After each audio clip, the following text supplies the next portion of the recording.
Insolation received by earth is more at aphelion than at perihelion, मतलब जो सूर्य तप होता है, अब आ तो रहा है पेरिहिलियन और एपीहिलियन, ये तो पता है ना, बताया था। पेरिहिलियन मतलब वो पोजीशन जब अर्थ और सन की जो बीच की डिस्टेंस है वो सबसे कम मिनिमम, और एपीहिलियन वो कंडीशन होती है जब अर्थ और सन के बीच की डिस्टेंस मैक्सिमम।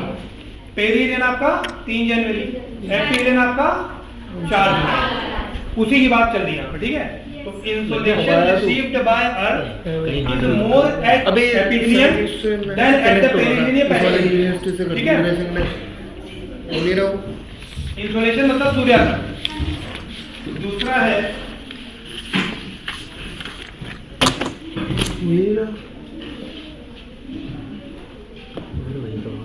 ये ना हो रहा है, नहीं वो नहीं हो रहा यार,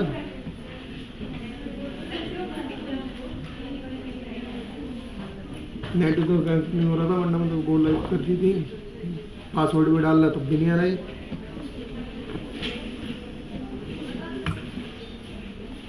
दूसरा अच्छा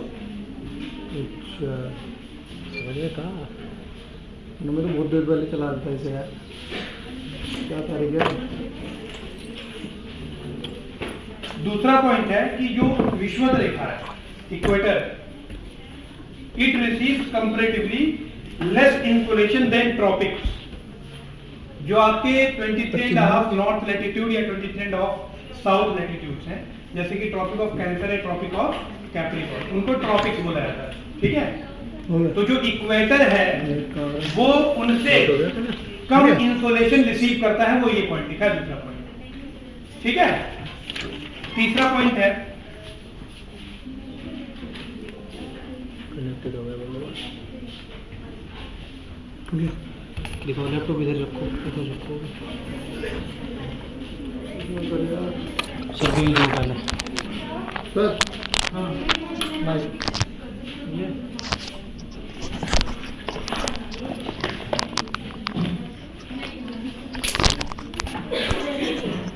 ये लाइट बंद कर दो।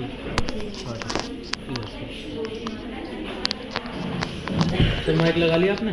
एक मिनट यार, हाँ लगा लिया।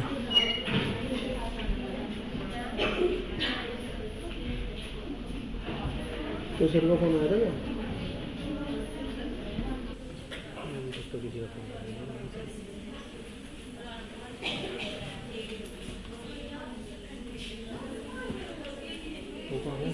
कौन अनुभव गया 10 दिन की मेडिकल, कल मैं भी जाऊँगा 15 दिन की छुट्टी।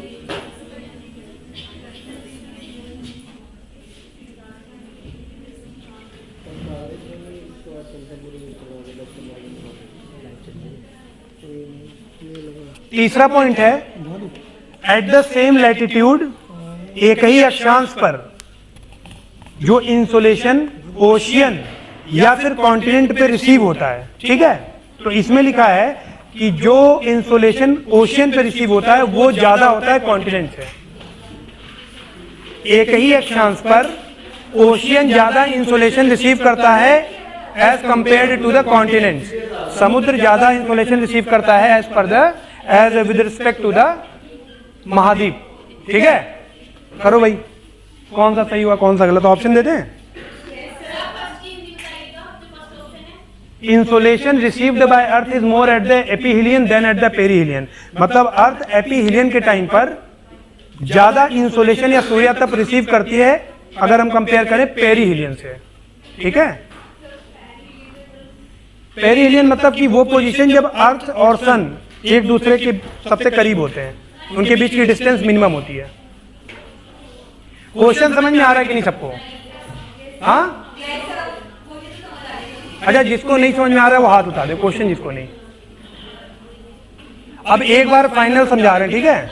इधर ही दिमाग रखो, पता नहीं कहाँ इधर उधर देख रहे हो सब लोग हैं, इधर रखो जो बता रहा हूं।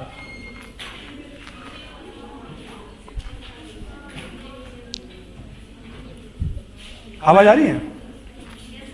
देखिए क्वेश्चन है, consider the following statement with respect to insolation. सूर्यातप के बारे में 3 बातें लिखी हुई हैं, उन पर आपको विचार करना है और आपको बताना है कौन सा स्टेटमेंट सही है, ठीक है। पहला स्टेटमेंट लिखा है insolation received by earth is more at the aphelion than at the perihelion. Aphelion की सिचुएशन में अर्थ सूर्य तप ज्यादा रिसीव करती है, अर्थ को सूर्य तप ज्यादा मिलता है पेरीहिलियन के कंपैरिजन में। अब एपीहिलियन पेरीहिलियन क्या होता है बताया मैंने। एपीहिलियन जब सन और अर्थ के बीच की डिस्टेंस मैक्सिमम है और पेरीहिलियन जब इनके बीच की डिस्टेंस मिनिमम है। पहला पॉइंट क्लियर है। दूसरा पॉइंट है the equator receives comparatively less insolation than the tropic. जो ट्रॉपिक्स होते हैं वो इक्वेटर से ज्यादा इंसोलेशन रिसीव करते हैं, या फिर जो इक्वेटर है, जो विषुवत रेखा है, वो ट्रॉपिक्स से कम सूर्य तप रिसीव करता है। ये दूसरा पॉइंट है। ट्रॉपिक क्या होता है? 23.5 नॉर्थ, 23.5 साउथ, कर्क रेखा और मकर रेखा। क्लियर है। तीसरा पॉइंट है एट द सेम लैटिट्यूड, एक ही अक्षांश पर या फिर समान अक्षांश पर जो कॉन्टिनेंट्स होते हैं, मतलब जो महाद्वीप होते हैं, वो ओशियन या समुद्र से ज्यादा सूर्य तप रिसीव करते हैं। तीनों पॉइंट क्लियर है। अब ऑप्शन दे देते हैं।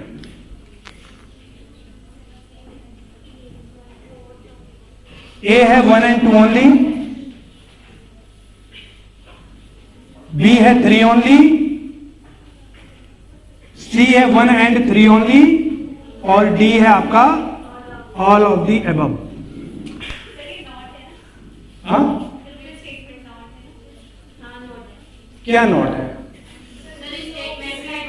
नहीं, विद रिस्पेक्ट टू, शॉर्ट में लिख देता हूं मैं। ठीक है, क्वेश्चन क्लियर है। आराम से पढ़िए और अभी तक जितना हम लोगों ने पढ़ा है उसके ही ऊपर बेस्ड क्वेश्चन है, आराम से अटेम्प्ट कीजिए। पढ़ते रहें और क्वेश्चन करते रहेंगे तो ये ज्यादा फ्रूटफुल होगा, है ना। सिर्फ पढ़ाते चले जाओ और उसके बाद आपको अचानक से क्वेश्चंस मिलेंगे तो आप टैकल नहीं कर पाओगे। ठीक है, क्लाइमेटोलॉजी के बहुत कम सेशंस मिले थे, लेकिन मैंने अपनी तरफ से ज्यादा रखे हैं।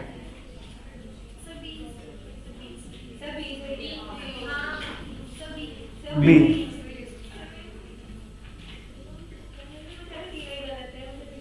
तीनों ही गलत है, वो तो हो ही नहीं सकता। ऑप्शन में नहीं है ना। B, very good. सब लोग अपने लिए ताली बजा दो एक। जो मतलब इंसुलेशन समझ में आ गया तुम लोग को, है ना। Very good. अभी मैं एक्सप्लेन कर रहा हूँ सारे पॉइंट, लेकिन ये बहुत अच्छी बात है ना। यूपीएससी में ऐसे क्वेश्चन आते हैं और आपने अटेम्प्ट कर लिया, ये मतलब आपको इंसुलेशन समझ में आ गया। अब देख लेते हैं पहला point. Insolation received by earth is more at aphelion than at perihelion. थोड़ा इसको समझते हैं हम लोग। अभी मिटा देते, इसका काम नहीं है। पहला और दूसरा पॉइंट गलत लिखा है, ठीक है।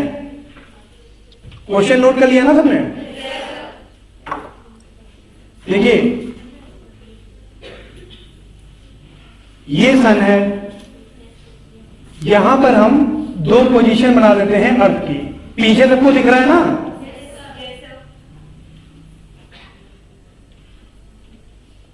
और ये चक्कर लगा रहा है वेस्ट टू ईस्ट, ठीक है। ये वाली पोजीशन में आप देख रहे हो कि अर्थ सन के सबसे ज्यादा नजदीक है। ये वाली पोजीशन कहलाती है पेरीहिलियन। ये वाली पोजीशन होती है 3 जनवरी के दिन। इस पोजीशन में अर्थ और सन के बीच की डिस्टेंस होती है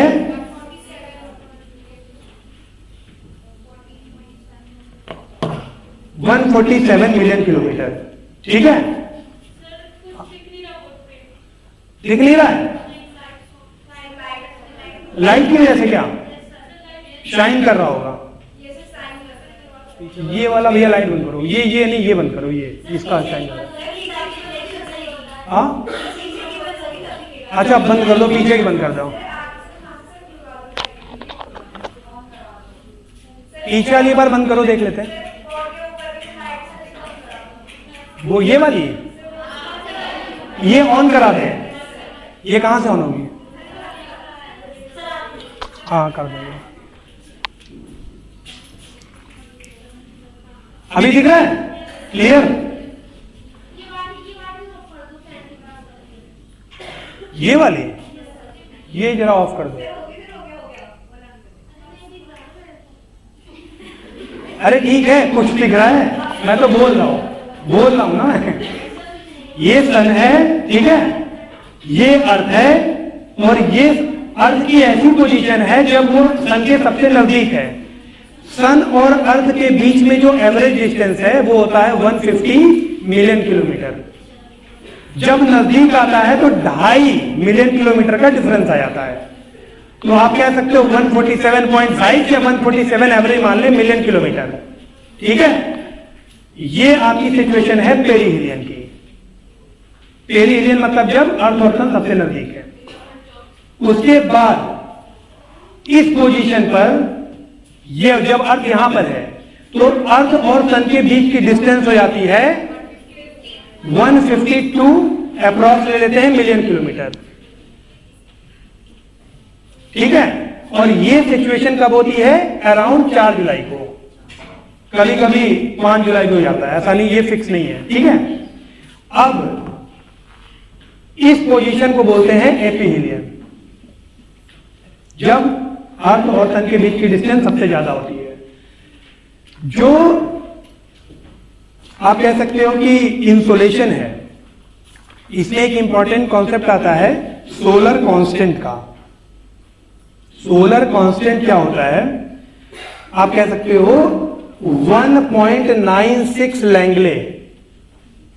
सोलर कांस्टेंट को आप लैंगले में मेजर करते हो, 1.96 लैंगले, या फिर आप कह सकते हो 1.96 कैलोरीज पर स्क्वायर, आई थिंक सेंटीमीटर होता है, पर स्क्वायर सेंटीमीटर पर सेकेंड।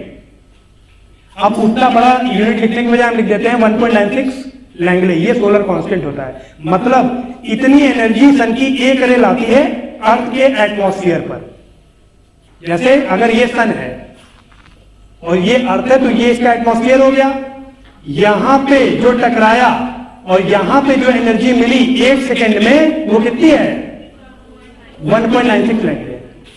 ये चीज तीव्र कब होगी आप बता दो, एपीहिलियन में या पेरीहिलियन में? पेरीहिलियन में, क्योंकि सबसे नजदीक है, ठीक है। तो सबसे ज्यादा इंसुलेशन कब मिला, एपीहिलियन में या पेरीहिलियन में? पेरीहिलियन। क्लियर है? इसीलिए ये पहला पॉइंट हमारा गलत था, क्योंकि हमने उल्टा लिख रखा था कि जो इंसुलेशन है वो हमने लिखा था एपीहिलियन में ज्यादा मिलता है और पेरीहिलियन में कम, ठीक है। सेकंड पॉइंट क्या आते हैं? Equator receives comparatively less insulation than tropics. Sun पूरे ईयर में 2 बार इक्वेटर पे ओवरहेड होता है, स्प्रिंग इक्विनॉक्स और ऑटम इक्विनॉक्स, जो बसंत विषु और है ना, जो एक दूसरा वाला विषु होता है। अगर डेट की बात करें सितंबर और मार्च में, है ना, 2 बार ओवरहेड हो गया। तो टेम्परेचर तो बाकी लैटिट्यूड्स की या बाकी अक्षांश की कंपैरिजन में सबसे ज्यादा कहां होना चाहिए था? इक्वेटर पे, लेकिन टेम्परेचर मैक्सिमम होता है ट्रॉपिक्स पे। एग्जैक्टली अगर बोले तो 20 डिग्री नॉर्थ, ठीक है। अब ऐसा क्यों होता है? क्योंकि 20 डिग्री साउथ में अगर आप जाओगे तो वहां पे डोमिनेंस मिलेगा ओशियन का, है ना। हो गया नहीं मिला?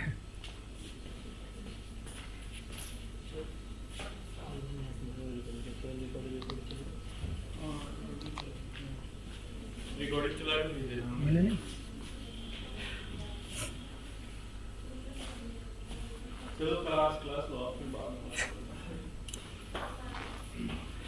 तो जो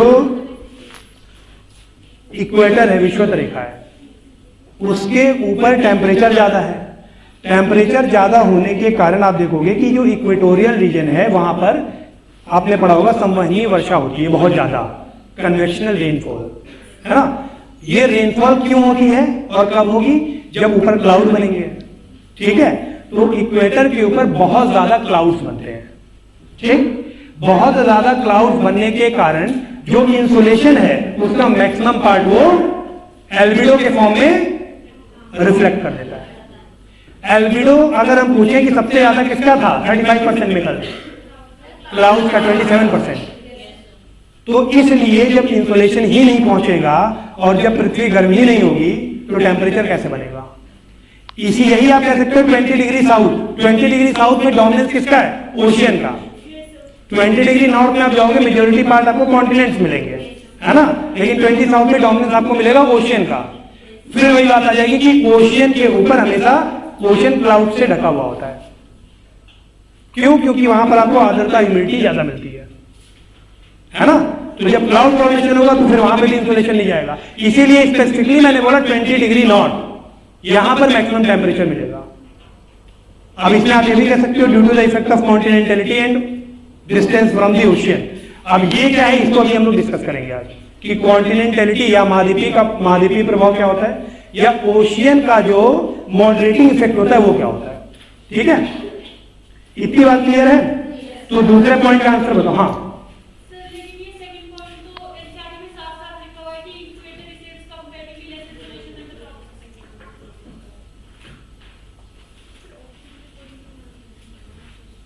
हाँ, तो ये तो ठीक है ना, यही तो था अपना। अच्छा, तो ऑप्शन में लगता है कुछ गड़बड़ी हो गई। 3 ओनली आपको बता देते क्या? अरे यार, आप लोगों ने फिर गड़बड़ कर दिया पूरा कॉन्सेप्ट। 3 ओनली नहीं होगा इसमें, कि मैंने ऑप्शन थोड़ा उल्टा लिख दिया था।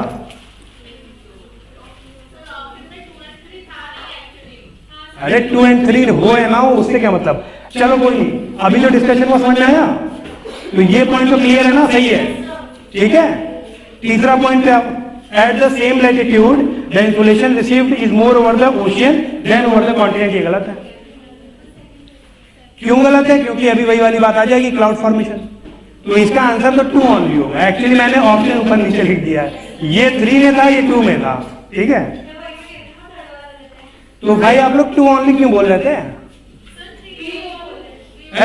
3 ओनली क्यों बोल रहे थे? दुखी कर दिया आप लोगों ने। मैं खुश हो गया था कि आप लोग सही कर दिए हो।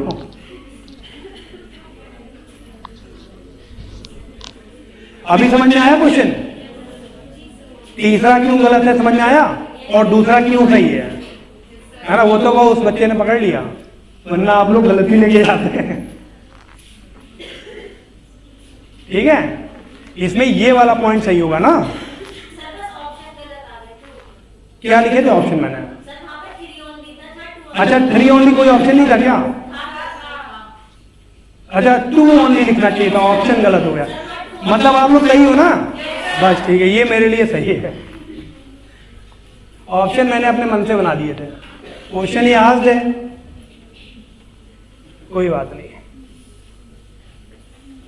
तो आंसर इसका क्या हो जाएगा? 2 ओनली। ठीक है, 3 ओनली नहीं होगा, 2 ओनली होगा।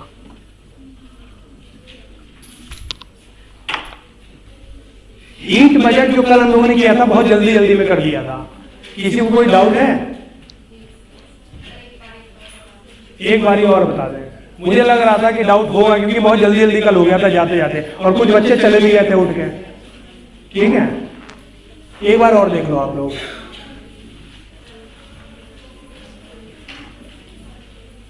ऊष्मा बजट, ठीक है,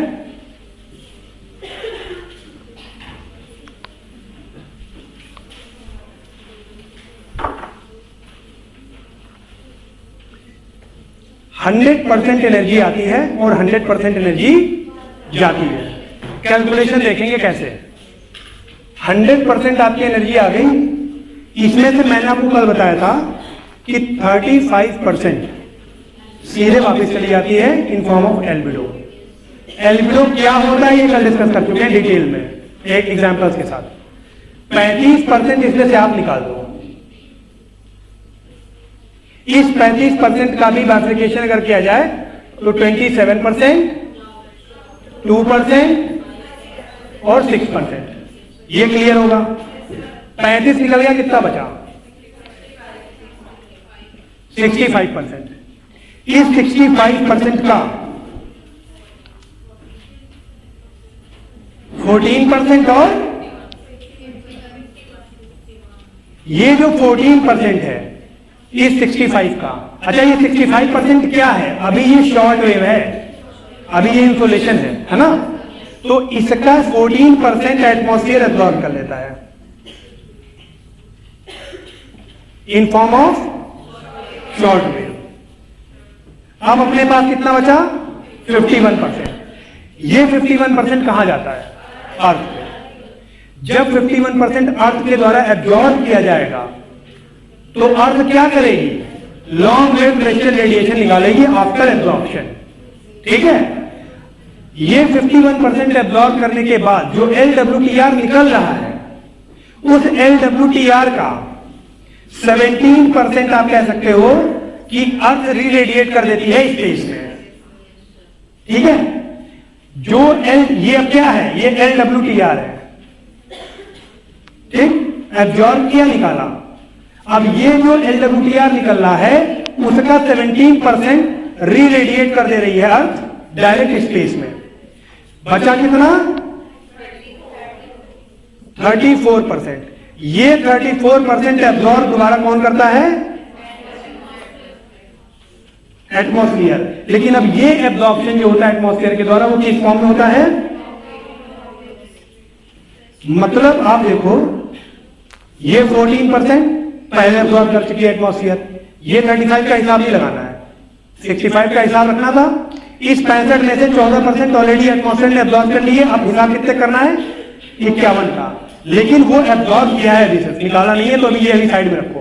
इस 51% में से जो 17% एब्जॉर्ब कर रहा है वो तो वापस रेडिएट कर दिया आपने। तो अब हिसाब 51 में से कितने का करना है? केवल 34 का।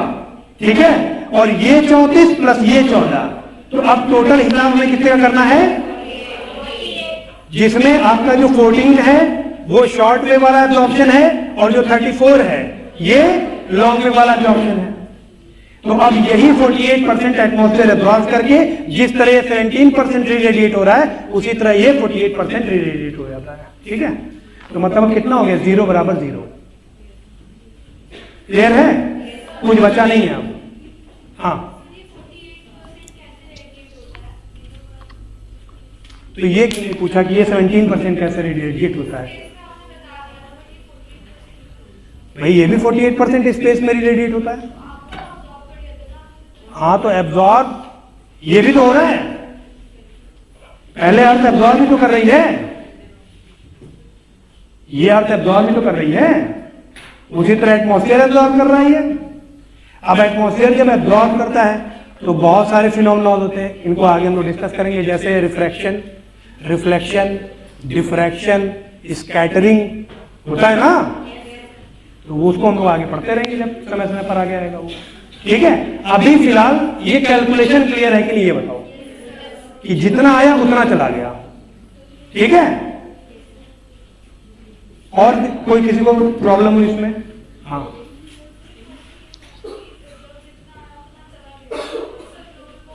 हाँ, देखिए ग्लोबल वार्मिंग मैंने बोला, ये तो पहले ही क्लास में डिस्कस किया था ना हम लोगों ने, कि ग्लोबल वार्मिंग इसका इंटरनल डिस्टर्बेंस है, कि अगर एटमॉस्फेयर वाला ज्यादा हो रहा होगा तो कहीं कुछ कम हो रहा होगा।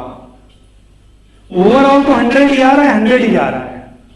जैसे हमारा बजट होता है, बजट मान लो 100 रुपए का है, करंट अकाउंट डेफिसिट आ रहा है उसमें 3 रुपए का, तो इसका मतलब ये थोड़ी ना है कि बजट हमारा 97 रुपए का हो गया है। इसका मतलब ये है कि जो हमारा एक्सपेंडिचर है वो 3 रुपए ज्यादा है, किससे? इनकम से। तो एक्सपेंडिचर ज्यादा हो रहा है, इनकम कम हो रहा है। ओवरऑल तो 100 रुपीज है ना। क्लियर है?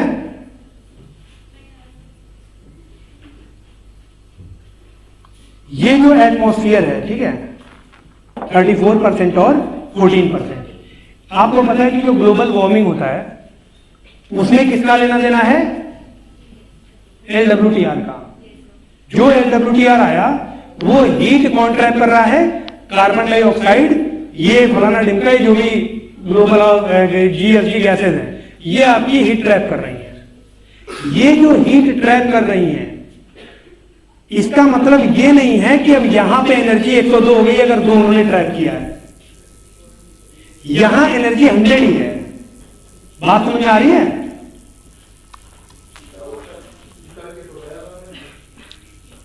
नहीं जल्दी क्या यूट्यूब में?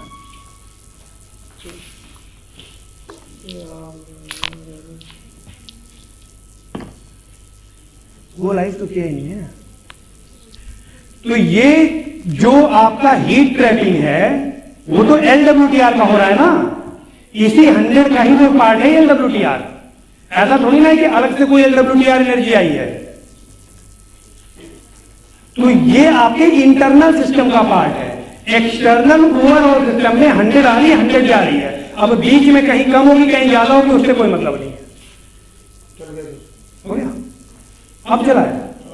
अरे यार ऐसा नहीं देगा इसका।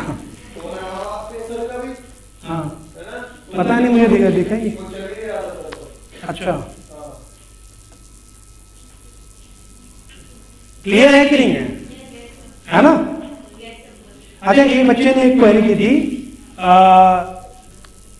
जो लूनर इक्लिप्स होता है वो कैसे बताता है कि जो अर्थ है वो स्फेरिकल है? किसकी क्वेरी थी? पहले हाथ उठाओ, किसकी क्वेरी थी? देखो मुझे अचानक याद आया तो बता देता हूँ, है ना? कोई बताएगा, एक्सप्लेन करेगा पहले इसको कि लूनर इक्लिप्स, जैसे हम लोगों ने एविडेंस ऑफ अर्थ स्फेरिसिटी देखा था कि जो अर्थ स्फेरिकल होता है, उसमें मैंने एक पॉइंट बताया था लूनर इक्लिप्स या चंद्र ग्रहण, वो एक्सप्लेन करेगा।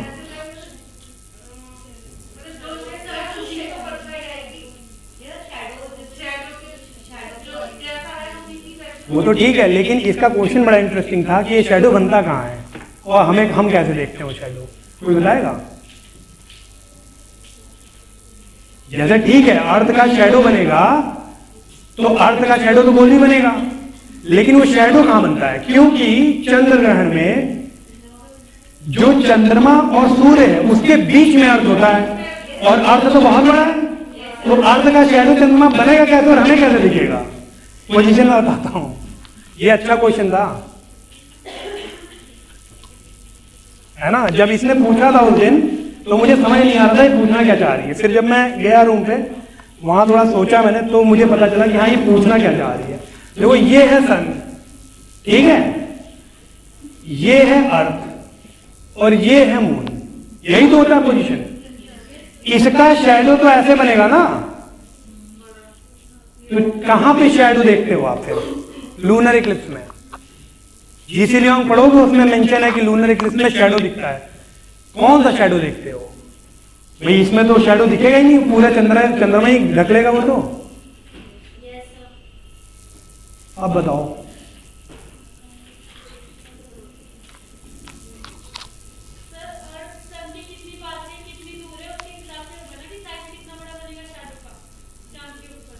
चंद्र ग्रहण की तो यही पोजीशन होती है ना, चांद छोटा होता है, तो शैडो कहां बन रहा है? ये चलिए मैं बताता हूं, ये मुझे भी बहुत सोचना पड़ा था। देखो ऐसा होता है कि ये अर्थ है, जो शैडो हम देखते हैं ना, अब जैसे अर्थ के ऊपर सन की रेज आएंगी तो ऐसी आएंगी, ठीक है? यही तो रेज पड़ रही है अगर ऊपर नीचे देखा जाए। अगर चंद्रमा यहां पर है तो शैडो नहीं देख पाएंगे हम। शैडो कब देख पाएंगे भाई? चंद्रमा भी तो चक्कर लगा रहा है अर्थ का, तो वो जब यहां आएगा।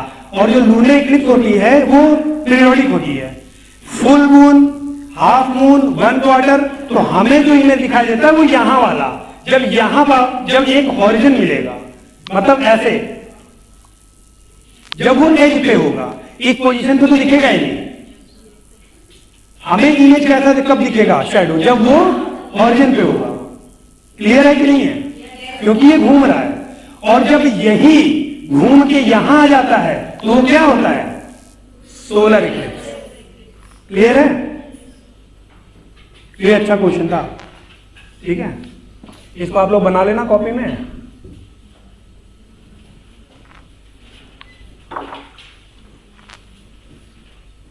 इसके बाद हीट वेव तो आई थिंक हो गया होगा, है ना? Factors controlling the temperature, temperature तापमान पढ़ रहे थे ना हम लोग। फैक्टर्स कंट्रोलिंग द टेम्परेचर में अक्षांश हम लोगों ने पढ़ लिया था। लैटिट्यूड कैसे टेम्परेचर को कंट्रोल करते हैं, अक्षांश कैसे कंट्रोल करते हैं, ये अब आप सब लोग को पता है, ठीक है? पोजीशन ऑफ अर्थ एंड सन, ये भी क्लियर हो गया एपीहेलियन और पेरिहेलियन के थ्रू। एक पॉइंट इसमें आता है differential heating of land and water. स्थल का और जल का विभिन्न विशेषताओं के साथ गर्म और ठंडा होना। हम लोगों को पता है कि जो पानी है वो जल्दी गर्म, सॉरी धीरे धीरे गर्म और धीरे धीरे ठंडा होता है। जो स्थल है वो जल्दी गर्म और जल्दी ठंडा हो जाता है, ठीक है? क्यों, कोई बताएगा? पानी धीरे धीरे गर्म और धीरे धीरे ठंडा क्यों होता है, या भूमि जल्दी गर्म और जल्दी ठंडी क्यों होती है?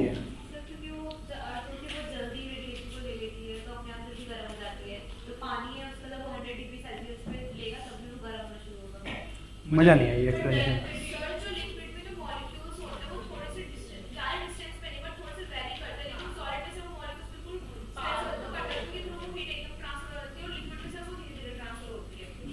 Very good. और कोई? ये अच्छा पॉइंट था, सोचो तो एक बार, बहुत इजी सा आंसर है। जो सॉलिड होता है लाइक कॉन्टिनेंट या भूमि या लैंड, है ना, इन पे जब सूर्यातप गिरा तो क्या वो पेनिट्रेट करके अंदर जा पाएगा? केवल 2 फीट। जब सूर्यातप भूमि पर गिरता है तो केवल 2 फीट तक वो लैंड को पेनिट्रेट कर पाता है, ठीक है? तो उसी 2 फीट में उसकी पूरी एनर्जी एक्यूमुलेट हो जाती है और इफेक्टिव टेम्परेचर को बढ़ा देती है, जल्दी गर्म कर गया। वाटर में जो सूर्यातप है जब वो जाएगा तो वो तो डेप्थ तक जाएगा ना, तो वो अपनी एनर्जी को डेप्थ तक डिस्ट्रीब्यूट करेगा, धीरे धीरे डिस्ट्रीब्यूट करेगा पूरे गहराई तक। तो इसलिए वो 1 मिनट में जितना गर्म आपका जमीन हो जा रहा है, हो सकता है उतना गर्म होने में पानी को 1 घंटा लग जाए। क्यों? क्योंकि उतनी हीट वो धीरे धीरे डिस्ट्रीब्यूट कर पाएगा पूरे पानी में। ये पॉइंट क्लियर है? ये लिख लीजिए, differential heating of land and water में ये पॉइंट लिख लीजिए, लिखते चलिए सारी चीजें। दूसरा पॉइंट इसमें आता है, हाँ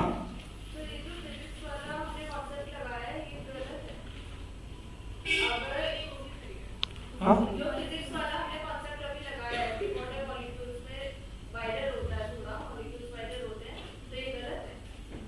वो तो मॉलिक्यूल्स वाइडर होते हैं, मतलब अच्छा उसका है, वो सही है, उसका यूज अभी बता रहा हूं सेकंड पॉइंट में। पहला पॉइंट क्लियर है ना? दूसरा पॉइंट ये आता है कि जो आपका सूर्यातप वाटर के ऊपर पड़ रहा है और एक सूर्यातप आपका लैंड पार्ट पे पड़ रहा है, तो जो सॉलिड है उसके बीच में जो मॉलिक्यूल्स हैं वह या वो जिन मॉलिक्यूल्स से मिलकर के बना हुआ है लैंड, है ना? अगर हम माइक्रोस्कोपिक लेवल पे जाएं तो वो तो पास पास है ना, पैक्ड है ना सॉलिड में, लेकिन वाटर में यही कह रहा हूं ना कि दूर दूर होते हैं। इसके कारण क्या होगा? इसके कारण सपोज करो कि ये पानी है और ये इसके मॉलिक्यूल्स हैं, और ये कॉन्टिनेंट है, ये इसके मॉलिक्यूल्स हैं। इसके एक मॉलिक्यूल को हीट किया सूर्यातप ने, ये मोबाइल है कि नहीं है? ये दूसरी जगह जाएगा, वो उसको हीट करेगा, ये दूसरी जगह जाएगा, ये इसको हीट करेगा। तो ये प्रोसेस करने में ज्यादा टाइम लगेगा कि नहीं लगेगा पानी में? लेकिन ये तो स्टैटिक है ना, ये मोबाइल तो है नहीं मॉलिक्यूल, तो ये हीट हुआ इसी के साथ, ये क्योंकि इसी पे इस पे भी सूर्यातप पड़ रहा है, एक साथ हीट करेगा पूरा जो स्लैब है आपका। तो ये भी एक पॉइंट है, ठीक है? एक और इंपॉर्टेंट पॉइंट है जो इन सारे पॉइंट को वैलिडेट करता है, जो भी हम लोगों ने अभी तक डिस्कस किया है, इन सबको वैलिडेट कौन सा पॉइंट करता है फिजिक्स का, कि जो स्पेसिफिक हीट कैपेसिटी होती है ना, स्पेसिफिक हीट कैपेसिटी थर्मोडायनेमिक्स में पढ़ा होगा आप लोगों ने, वो वाटर की ज्यादा होती है इन कंपैरिजन टू मेटल्स और लैंड। स्पेसिफिक हीट कैपेसिटी कोई डिफाइन करना चाहेगा क्या होती है? स्पेसिफिक हीट कैपेसिटी हिंदी में कह लो, क्या कोई बताएगा हिंदी में क्या कहते हैं? बस बता दो, कोई एक डिफाइन कर दो।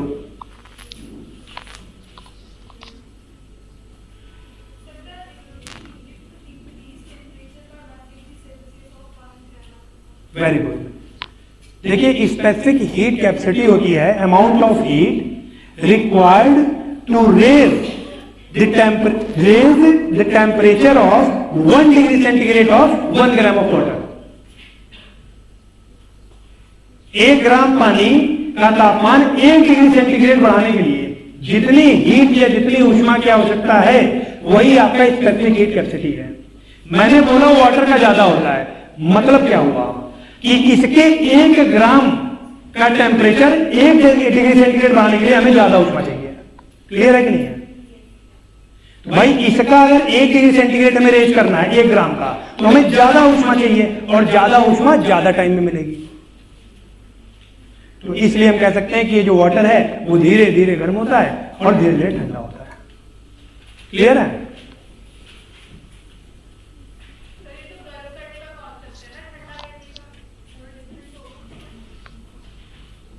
नहीं, सेम कॉन्सेप्ट है, आप उल्टा लगा दो।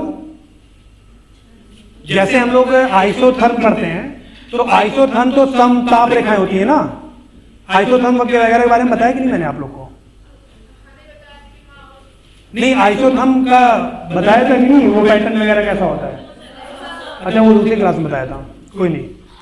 एक दिन वो आगे पीछे हो गया है ना, एक दिन अब आप उनकी क्लास बंद करेंगे तो बराबर आ जाओगे। जैसे आइसोथर्म्स होते हैं, तो आइसोथर्म्स में आप देखोगे कि north America, south America, Europe, Africa, Asia और ऑस्ट्रेलिया, यहां पर आपका अटाकामा का मरुस्थल, यहां पर आपका कालाहारी का मरुस्थल अफ्रीका में, यहां पे आपका ग्रेट ऑस्ट्रेलियन डिजर्ट। इनके पास आप आइसोथर्म्स को देखा तो सर्कुलर दिखाई देंगी, जबकि आइसोथर्म्स होती हैं ईस्ट टू वेस्ट या वेस्ट टू ईस्ट, है ना। लेकिन आइसोथर्म्स सर्कुलर दिखाई देती है। उसका रीजन यही है क्योंकि यहां पर एक हाई टेम्परेचर पॉइंट या हाई टेम्परेचर सेंटर बन जाता है। लेकिन यही आइसोथर्म्स वर्कोयांस्क, जो कि आपका साइबेरिया में, एशिया में साइबेरिया में Verkhoyansk, old pole of the earth बताया था मैंने, यहां पर भी आइसोथर्म्स गोल हो जाती है। आइसोथर्म्स आप जब भी आपके दिमाग में आएगा तो आपको लगेगा हाई टेम्परेचर, है ना, लेकिन यहां पे तो लोएस्ट टेम्परेचर है। ये गोल क्यों है? क्योंकि आप एक आग जला दो और आग के चारों तरफ 10 लोग खड़े हो जाओ, हाथ में रस्सी पकड़ के हाथ ऊपर कर लो, तो ऊपर देखने पे वो गोली दिखाई देगा, है ना। और जैसे जैसे आप पीछे वाली लाइन पे जाओगे, जैसे आग जलाओ और पहले एक लाइन बनाओ, फिर एक लाइन बनाओ, उसके पीछे एक लाइन बनाओ, तो टेम्परेचर जैसे जैसे आप दूर जाओगे कम होता जाएगा। यही तो होता है। इसी तरह जब ये आपका आइसोथर्म है, कालाहारी वाला या अटाकामा वाला, जब इससे दूर जाओगे आप, तो जो आइसोथर्म्स की वैल्यू है वो कम होती जाएगी, समताप रेखाओं की वैल्यू। जो समताप रेखाएं हैं उनका मान कम होता चला जाएगा।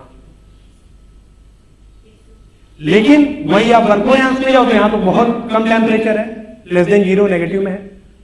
तो यहां पर भी ये सर्कुलर दिखाई देती है आइसोथर्म्स। क्यों? क्योंकि आप एक बर्फ की सिल्ली ले लो और उसके चारों तरफ खड़े हो जाओ और फिर उसके पीछे पीछे 10 लोग खड़े हो जाओ, ऐसे 10-12 लाइन बना लो और सबके हाथ में एक रस्सी पकड़ा दो, हाथ ऊपर करके ऊपर फोटो खींचोगे तो ऐसे दिखाई देगा, है ना। क्योंकि जो सबसे पास है उसको सबसे ज्यादा ठंडक मिल लगेगी, जो उससे दूर होगा उसको उससे कम ठंडक लगेगी। वही कॉन्सेप्ट है कि जैसे जल्दी गर्म हो रही है, क्यों? क्योंकि इसकी स्पेसिफिक हीट कैपेसिटी कम है। वाटर की स्पेसिफिक हीट कैपेसिटी ज्यादा है तो वो देर से गर्म हो रही है। यही कॉन्सेप्ट आप उल्टा कर दो ना तो ठंडे में आ जाएगा।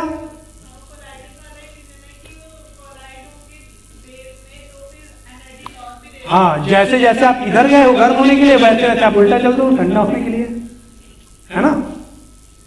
Differential heating of land and water कहा जाता है, जो आपने हेडिंग डाला है। अब इसका एक इंप्लीकेशन दिखता है टेम्परेचर के ऊपर। अगर आप मुंबई के कोस्ट पे हो, ठीक है, या फिर आप दिल्ली में रह रहे हो, तो जो दैनिक तापांतर है वो कहां ज्यादा महसूस होगा?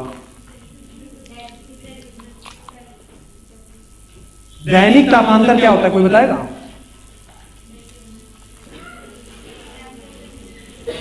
दैनिक तापांतर जी,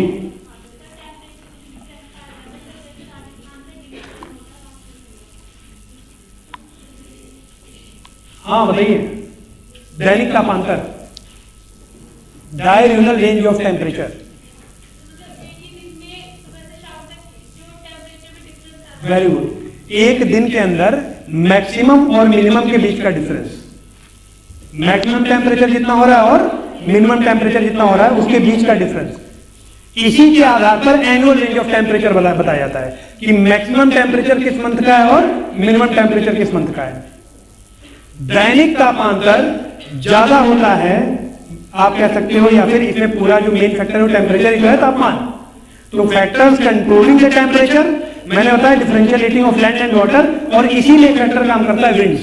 जो विंड्स होते हैं वो भी इफेक्ट डालते हैं टेम्परेचर को कंट्रोल करने में। कैसे?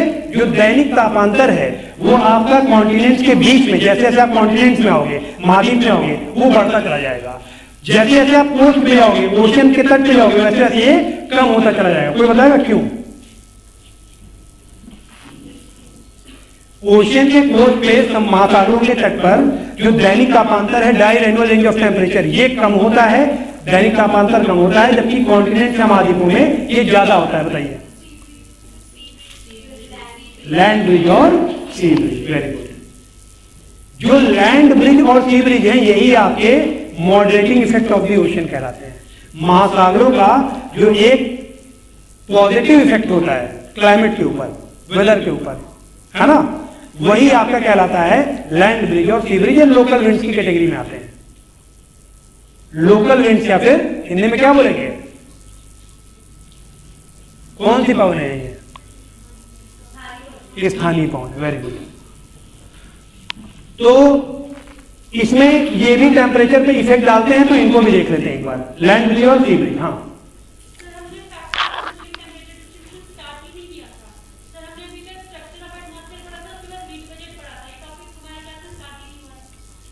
हाँ कोई नहीं, अभी मैंने आज ही स्टार्ट किया ये। ठीक है। फैक्टर्स कंट्रोलिंग मैं बता दे रहा हूं। फैक्टर्स कंट्रोलिंग द टेम्परेचर मतलब हो गया लैटिट्यूड, क्लियर है कैसे टेम्परेचर को इफेक्ट करते हैं। Distance between sun and earth, ये भी क्लियर है कैसे इफेक्ट डाल रहा है टेम्परेचर पे। ठीक है। Differential heating of land and water, ये भी मैंने बता दिया कैसे इफेक्ट डाल रहा है टेम्परेचर पे, है कि नहीं है। अब ये जो विंड्स हैं, ये टेम्परेचर पे कैसे इफेक्ट डालते हैं, उनको कैसे कंट्रोल करते हैं, ये हम सीखने वाले हैं, है ना।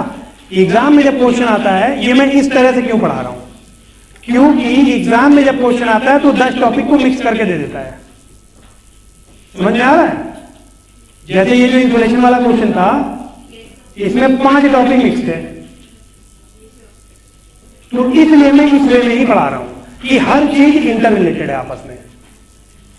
अब मुझे नहीं पता कौन सा टॉपिक किस टॉपिक के अंदर आता है, लेकिन कॉन्सेप्ट एक दूसरे से इंटर रिलेटेड है ना, जो आपको मदद करेंगे क्वेश्चन को क्रैक करने में, एग्जाम में कैसे तोड़ना है क्वेश्चन को, कैसे आपको उसके सोल्यूशन तक पहुंचना है। तो ये आपका हो गया लैंड ब्रिज और सी ब्रिज का क्या कॉन्सेप्ट है। अब ये जो देखो लैंड ब्रिज और सी ब्रिज है, ये 2 जगह पढ़ाया जाता है। एक तो फैक्टर्स कंट्रोलिंग द टेम्परेचर, और एक आप जब प्रेशर पढ़ोगे अभी, है ना। तो मैं यहां बता दे रहा हूं, तो प्रेशर में नहीं बताऊंगा क्योंकि आपको तो पता ही है। ठीक है, क्योंकि अभी मैं बता दे रहा हूं। अब लैंड ब्रिज और सी ब्रिज में एक डायग्राम बना लेना।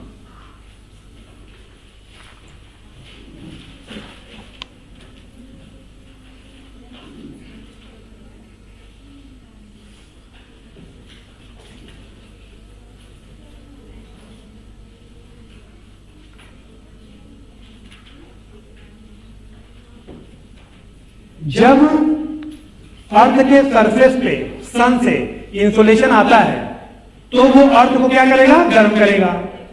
अर्थ गर्म होगी तो जस्ट इसके ऊपर की जो एटमॉस्फेरिक लेयर है थ्रू कंडक्शन गर्म हो जाएगी। ये गर्म होकर के ऊपर ही तो उठेगी।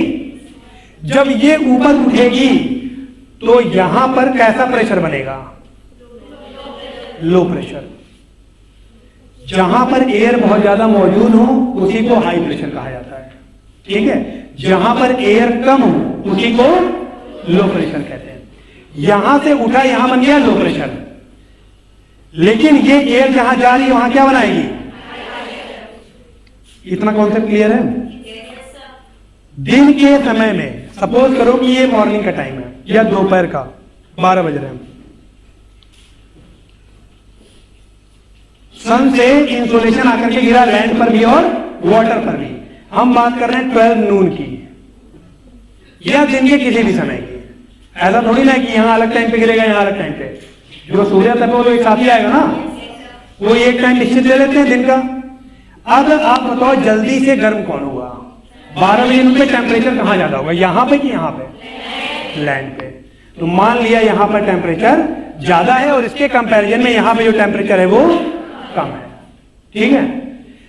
यहां पर टेम्परेचर ज्यादा होगा तो यहां की जो एयर होगी वो ऊपर उठेगी, तो यहां पर कैसा प्रेशर बना?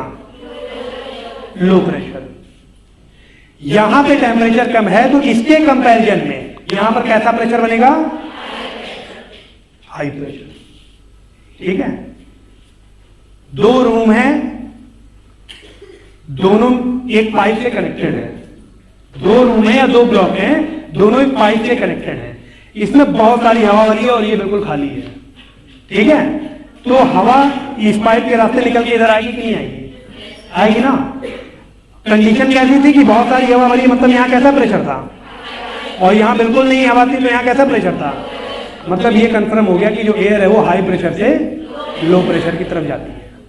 ठीक है, इस कंडीशन में हाई प्रेशर कहां बन रहा है? ओशियन सरफेस पे। यहां पर लो प्रेशर कहां बन रहा है? लैंड सरफेस पे। एयर किधर से किधर चली? Ocean to land, high pressure to low pressure. Ocean से एयर चल रही है, ओशियन से हवा चल रही है, इसीलिए इस एयर को क्या बोलेंगे? सी ब्रीज, सागरी पवन। हिंदी हिंदी में बोलेंगे क्या इसको? इसको हिंदी में देख लेना क्या बोलते हैं। ठीक है, सी ब्रीज, जो एयर सी से लैंड की तरफ जा रही है। ये एयर कैसी होगी? ठंडी होगी या गर्म होगी? ठंडी होगी। क्यों? क्योंकि यहां पर ये लो टेम्परेचर एरिया से हाई टेम्परेचर एरिया में आ रही है। ये एयर इस जगह के तापमान को कम करेगी या ज्यादा करेगी? कम करेगी, क्योंकि ये ठंडी हवा इधर आ रही है। सी ब्रीज समझ में आया कि नहीं आया? ठंडी हवा है, ये क्लियर हो गया, कोल्ड एयर है। किस टाइम पे चलती है? मोस्ट इंपॉर्टेंट तो दिन के टाइम पे। ये पूछा जाता है एग्जाम में, कभी कहां? हाँ हाँ हाँ हाँ, नहीं रात को नहीं जाएंगे, वो दिन जब एकदम भोर का टाइम होता है तब जाते हैं। रात को हाई टाइड्स होती है ना। हाँ, तो वो इस टाइम पे नहीं जाएंगे। ये क्लियर है कि नहीं है ना? अब जैसे अब एक अगर चार्ट बनाए तो यहां पर हम लोग लिख सकते हैं sea breeze, day time, ocean to land. ठीक है, sea breeze, day time, ocean to land. इसी का उल्टा कर देते हैं। अब लैंड ब्रिज को देख लेते हैं।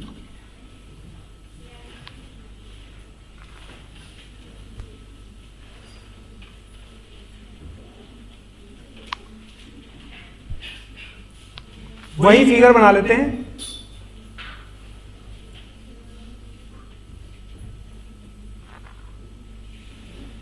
ये आपका ओशियन है,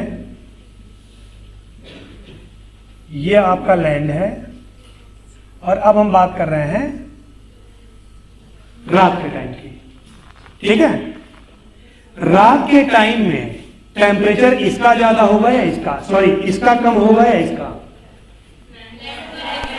दिन के टाइम पे जल्दी बढ़ गया तो रात के टाइम पे जल्दी कम हो जाएगा। पानी की स्पेसिफिक हीट कैपेसिटी ज्यादा है तो धीरे धीरे ठंडा होगा, तो इसके कंपैरिजन में ये जल्दी कम हो जाएगा। तो टेम्परेचर यहां पे क्या हो गया? कम हो गया। अब ये टेम्परेचर अगर कम है तो इसके कंपैरिजन में यहां पर टेम्परेचर क्या होगा? ज्यादा होगा। इसके ऊपर की एयर ऊपर उठेगी गर्म होकर के, तो यहां पे नीचे सरफेस पे क्या बनेगा? Low pressure. इसके कंपैरिजन में यहां पे टेम्परेचर कम है तो क्या बनेगा? High pressure. एयर किधर से किधर जाएगी? Land to ocean. ये एयर कैसी होगी? ये एयर कैसी होगी? ठंडी, क्योंकि कम टेम्परेचर वाली जगह से ज्यादा टेम्परेचर वाली जगह पे आ रही है। तो क्योंकि लैंड से ओशियन की तरफ जा रही है इसलिए इसको क्या बोलेंगे? Land bridge. क्लियर है कि नहीं है ना? बना लीजिए, फिगर बना लीजिए। अब एक बात बताइए आप लोग, ये जो आप देख रहे हो लैंड ब्रिज और सी ब्रिज, थोड़ा सा एक ये बना लो, पहले बन गया सबका, मिला दें।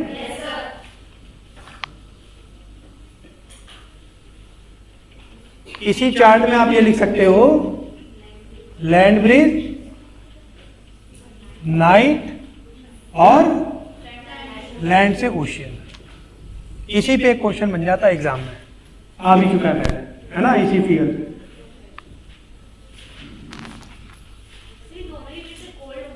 हाँ हाँ, ये उधर ऊपर वाला अब आप खुद ही लिख लोगे, अब तो मिट भी जाए तो लिख सकते हो, है ना।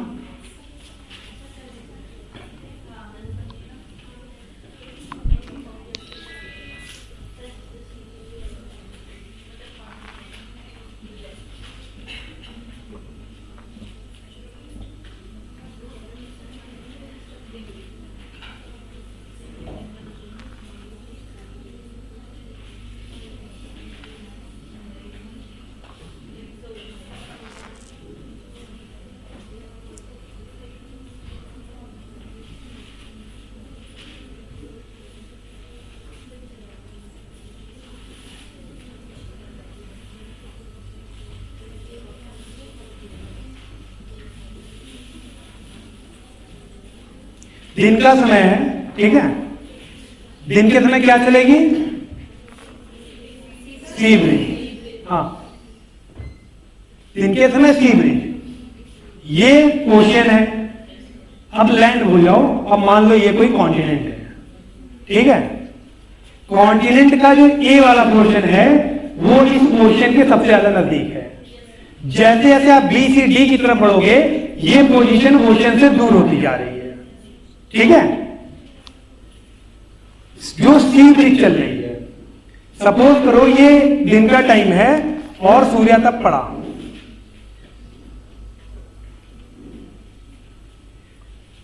चारों पोजीशन पे, तो यहां की एयर ऊपर उठेगी गर्म होके, यहां पर लो प्रेशर बनेंगे, ए से डी तक। जब हम ए से डी तक जाएंगे तो जो सी ब्रिज चल रही है उसका इफेक्ट सबसे ज्यादा किस पे होगा, ए पर। और जैसे जैसे हम अंदर बढ़ते जाएंगे महाद्वीप के, वैसे वैसे इसका इफेक्ट कम होता जाएगा।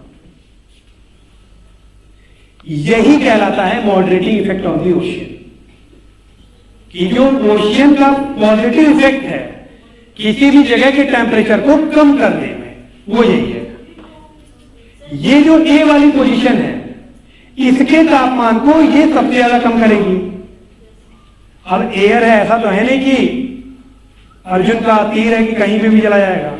भाई कभी ना कभी तो ह्यूमिडिटी होगी अपनी, है आगे बढ़ेगी। जब आर्द्रता खत्म होगी तो जैसे जैसे आप अंदर जाओगे वैसे वैसे इसका इफेक्ट कम होता जाएगा। और किसका इफेक्ट बढ़ेगा, महाद्वीपों का। तो इस एक फिगर में आप दोनों इफेक्ट समझ सकते हो। Moderating effect of the ocean किस पे काम कर रहा है, ए पोजीशन पे, और कॉन्टिनेंटलिटी या महाद्वीपीय प्रभाव किस पे काम कर रहा है, डी पोजीशन पे। क्लियर है कि नहीं है? हाँ हाँ,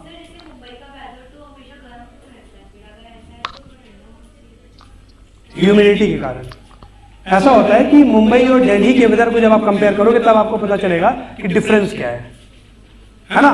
जब आप किसी कोस्टल एरिया का वेदर ले रहे हो तो वहां से जब आप कंपेयर करोगे अंदर कॉन्टिनेंट के अंदर किसी जगह को, तब जो ये डायरीजनल रेंज ऑफ टेम्परेचर है आप देखोगे कि अंदर वाली जगह का ज्यादा होता है और कोस्टल एरिया पे कम हो जाता है। लेकिन अब ये धरती अपवाद से भरी पड़ी है ना।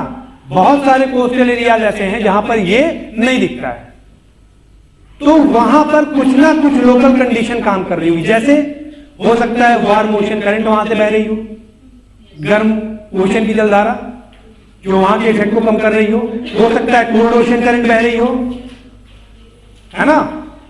तो ये चीज है, कोई ना कोई इफेक्ट वहां काम कर रहा होगा। मिड लैटिट्यूड से आप चले जाओगे, वहां पे हो सकता है कि मिक्सिंग हो रहा है, फ्रंटोलिसिस या फिर फ्रंटोजेनेसिस हो रहा हो, वाताग्र बन रहे हो या बिगड़ रहे हो, दो अलग टाइप के एयर मास आपस में मिलते हैं, सब आगे डिस्कस करेंगे हम लोग, है ना।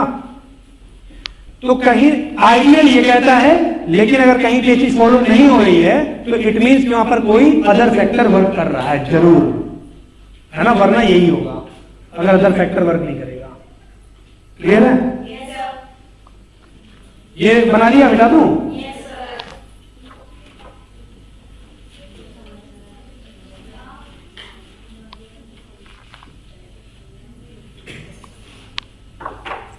जिस तरह लैंड और सी ब्रिज है, ठीक उसी तरह माउंटेन और वैली ब्रिज भी होता है। तो उसको भी देख लेते हैं, माउंटेन एंड वैली ब्रिज, मतलब पर्वतीय पवनें और घाटी में जो पवनें चलती हैं।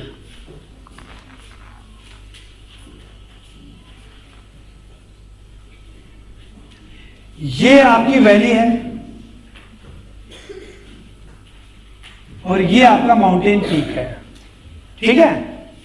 अगर हम दिन के समय की बात करें तो जो दिन का टाइम होता है उसमें ये जो माउंटेन की पीक है ये जल्दी गर्म हो जाएगी इन कंपैरिजन टू वैली। क्यों? हाँ ठीक है, और वेरी गुड। और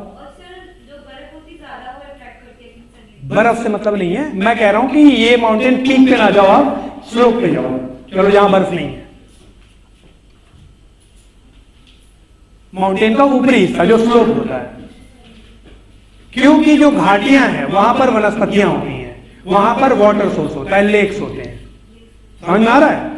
तो ये तो धीरे धीरे गर्म होगा ना, ये इसकी अपेक्षा ये आपका तेजी से गर्म हो जाएगा।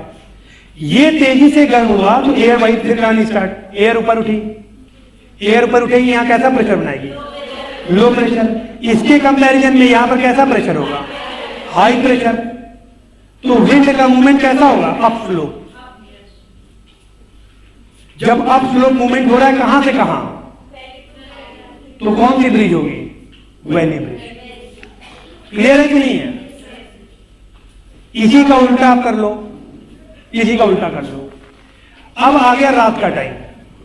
रात के टाइम में इसका टेम्परेचर ज्यादा होगा, क्यों? क्योंकि ये धीरे धीरे ठंडा हो रहा है, टेम्परेचर ज्यादा है, तो अब ये हाई प्रेशर किसमें बदल जाएगा? लो प्रेशर में। इसके कंपैरिजन में यहां पर कैसा प्रेशर होगा? High pressure.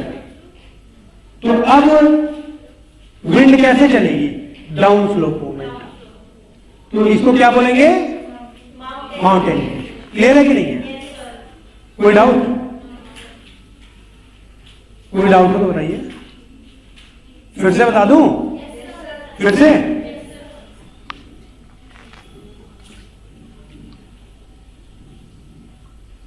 अगर देखो एक बार में ना समझ में आते तो आप लोग दोबारा तुरंत पूछ लिया करो, मुझे बताने में कोई इशू नहीं।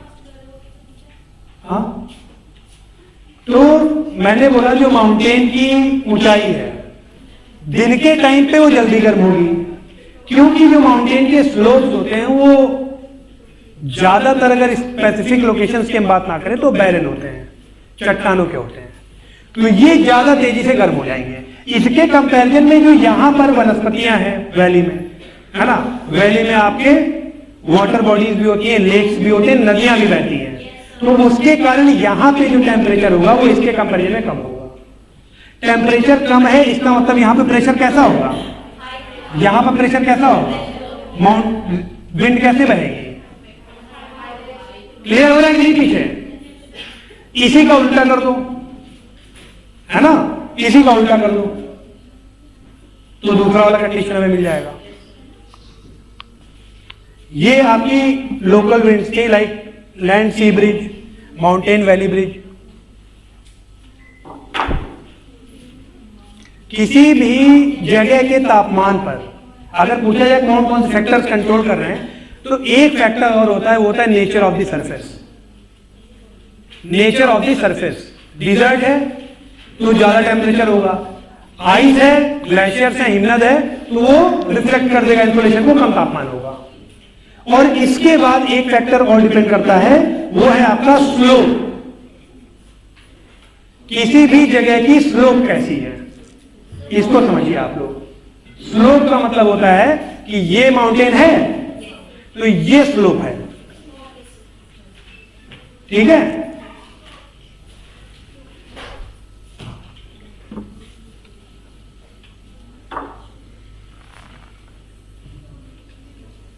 ये आपका इक्वेटर है, ठीक है। एक माउंटेन यहां पर है और एक माउंटेन यहां पर है। ये आपका सन है, हम बात कर रहे हैं इक्विनॉक्सेस की, ठीक है। मतलब सितंबर या मार्च के मंथ की। इक्वेटर के ओवरहेड होता है ना सन, जो सूर्य तप आएगा वो इसी साइड में तो पड़ेगा, इस पे तो नहीं पड़ेगा ना। ये जो माउंटेन है इसका जो सन फेसिंग स्लोप है वो यही है ना, जो सूर्य को फेस कर रहा है। उसी तरह नीचे वाले में इस पे पड़ेगा ना, इस पे तो पड़ेगा नहीं। जिस साइड पे सूर्य तप नहीं गिर रहा है उसे बोलते हैं यूबेक, यूबेक, UBEC, यूबेक। और जिस साइड पे ये सूर्य तप गिर रहा है उसे बोलते हैं एड्रेट, ADRET। हाँ,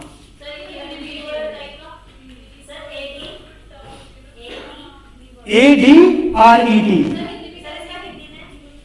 हिंदी ना पूछो मुझे, ये है नहीं आपके कोर्स में, ये मैं बता रहा हूं, ये ज्योग्राफी ऑप्शनल के कोर्स में एस्पेक्ट ऑफ ज्योग्राफी ये पोर्शन है, ये उसका पार्ट है। लेकिन मैंने सोचा ये बता दूं क्योंकि ये भी इंपॉर्टेंट होता है जानना, है ना। हाँ हाँ, जिस स्लोप पे सन की रेज बिल्कुल सामने पड़ रही है उसे बोलेंगे यूबेक, सॉरी एड्रेट, है ना। और जिस पे नहीं गिर रही है नहीं उसे बोलेंगे यूबेक, और जिस पे नहीं पड़ रही है वो आपका हो जाएगा एड्रेट। क्लियर है? हाँ, क्या उल्टा बोल दिया? 2-3 बार पूछोगे तो यही होगा। वो यूबेक है और जिस पर गिरेंगी वो एड्रेट है, ठीक है। इसलिए कहता हूं एक बार में सुन लो। अच्छा, एक बच्चा बोल रहा था विंडवर्ड साइड और लीवर्ड साइड, है ना, तो वो इसी से आया है। अब देखो इंसुलेशन के टर्म से बात करेंगे तो यूबेक एड्रेट हो जाएगा, अगर विंड के टर्म्स में बात करेंगे तो विंडवर्ड और लीवर्ड हो जाएगा। किसी भी माउंटेन का वो फेस जिसपे पवन चढ़ती है, विंड चढ़ रही है, वो विंडवर्ड हो जाएगा, ठीक है। और जहां पर वो उतर रही है वो लीवर्ड हो जाएगा। रेन शैडो एरिया जो बनता है जहां पर बारिश नहीं होती है वो आपका लीवर्ड साइड में बनता है। जैसे अगर इंडिया की बात करें तो तमिलनाडु का कुछ पार्ट ऐसा है जो वेस्टर्न घाट के लीवर्ड साइड में पड़ता है, तो वहां रेनफॉल नहीं होती मानसून के टाइम पे। वहां रेनफॉल कब होती है? जब मानसून वापस आ रहा होता है। क्लियर है? तो उस पर हम लोग अभी लंबी चर्चा करेंगे, वो बात करेंगे।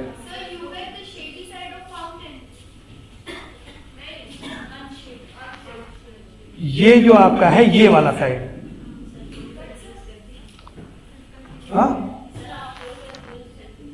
हाँ मुझे भी कंफ्यूज कर दे रहे हो आप लोग। हाँ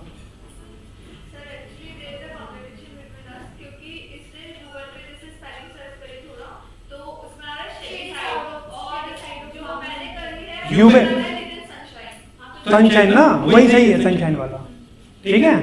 ये वाला है यूबेक, ठीक है। हाँ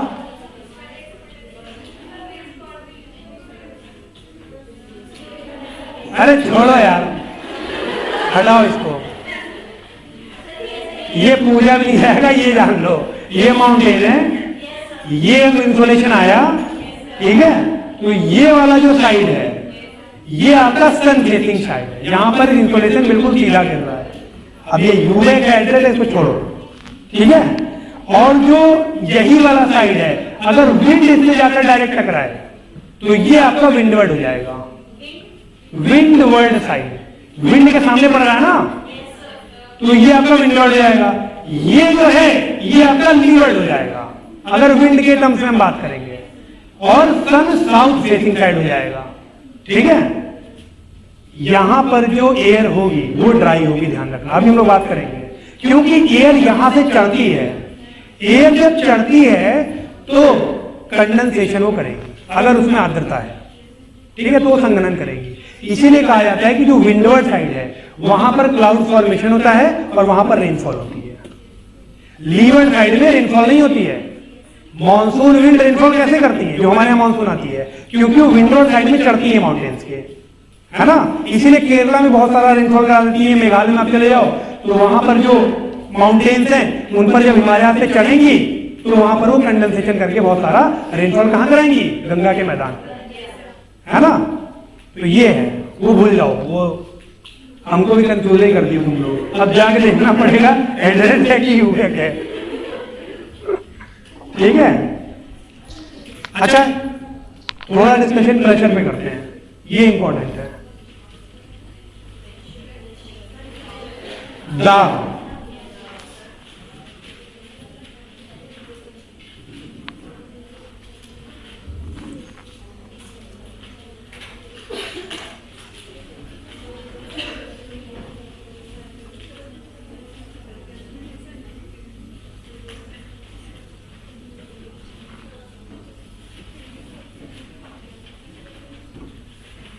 देखिए जहां पर सूर्य तब डायरेक्ट आके गिरती है, आपको पता है अब क्लियर कंफर्म कि यहां पर कैसा प्रेशर होगा?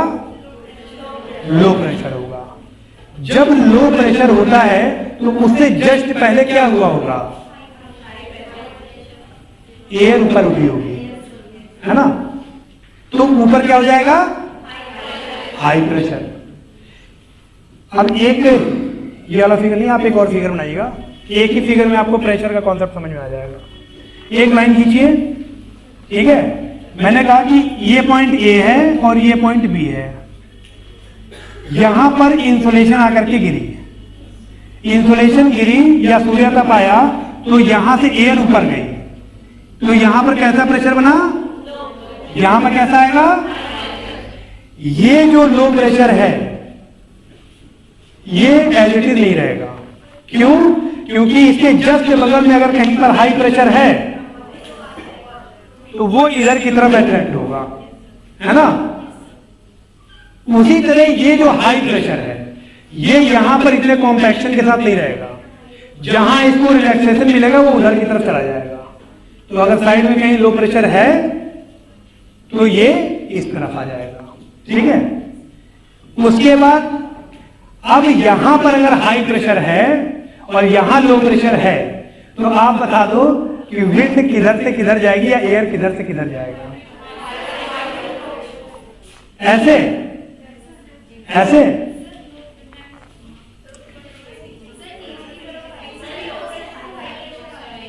एक मिनट, ए होगा या बी होगा?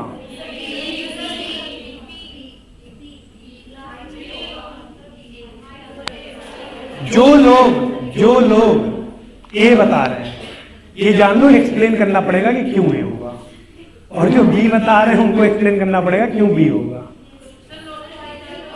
जो करना चाहता है एक्सप्लेन हाथ उठा दे। हाँ,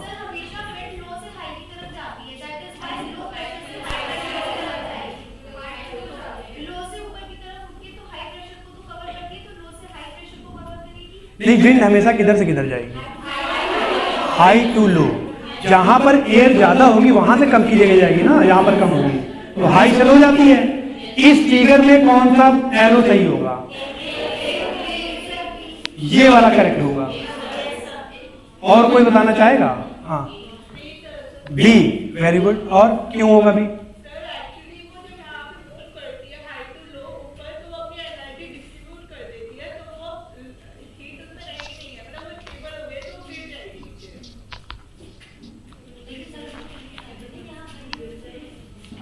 चलो कोई नहीं,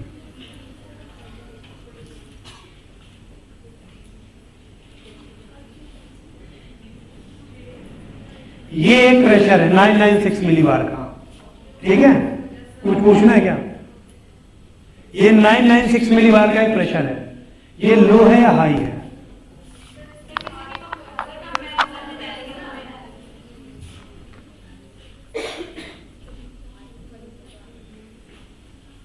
अब ये लो है या हाई है? लो हो गया।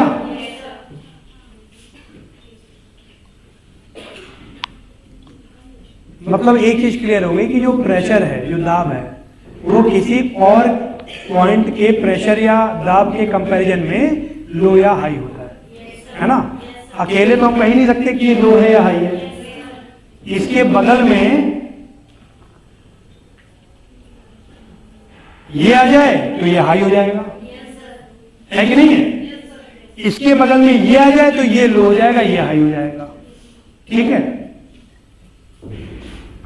जब सन की एनर्जी नीचे गिरी तो नीचे से एयर ऊपर की तरफ उठा, ठीक।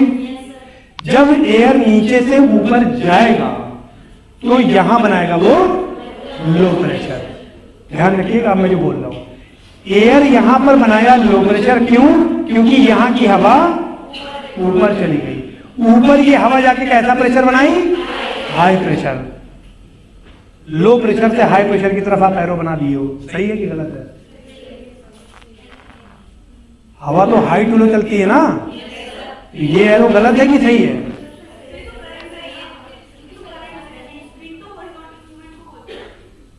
नहीं, विंड आपकी वर्टिकल मूवमेंट भी कर सकती है। हॉरिजॉन्टल मूवमेंट जो विंड करती है उसे आप जियोस्ट्रॉफिक विंड बोलते हो, वो तो अलग टाइप है। सर्कुलेटरी मोशन भी विंड का होता है। ये एरो सही है कि गलत है? ये तो सही है ना, अभी तक तो इसी पे पढ़ते आ रहे हैं। भाई यहां से उठा, यहां लो हुआ, ध्यान रखना ये ऊपर जाने के बाद हाई बना रहा है, और ये जो हाई बन रहा है वो किसी ना किसी के कंपैरिजन में हाई है। समझ में आ रही बात? ये हाई किसी ना किसी के कंपैरिजन में है, और ये हाई ऐसा नहीं है कि ये एयर यहां पर से उठी तब ये हाई बना है। ऐसा नहीं कि इसके उठने से पहले से वहां हाई प्रेशर है।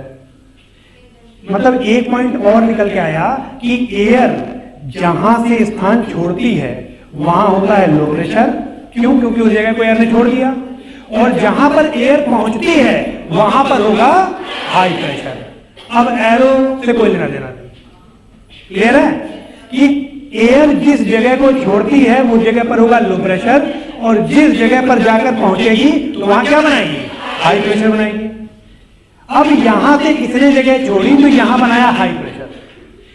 ये हाई प्रेशर किसी के कंपैरिजन में तो हाई है ना, तो यहां पर जहां इसको आसपास अपने लो मिलेगा वहां पे ये एयर रिलीज हो जाएगी। ठीक है। अब यहां पर आया हाई प्रेशर। क्यों? क्योंकि ये वाला एयर अब इधर आ गया, इधर आ गया।